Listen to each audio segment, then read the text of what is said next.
न जगते जी आया मदर तेरेचा नावानं वलकी ते दुनिया गरीबाची करून सेवा चाकरी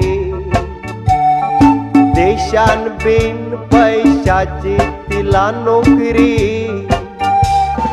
रोग्यांचं काय ठेवून बिचारी जात धर्माची ती झायलय उपकारी गरीबाची निंबराची स्वतः झायलय सतरी त्यांची माय होऊन होते दुकान भागीदारी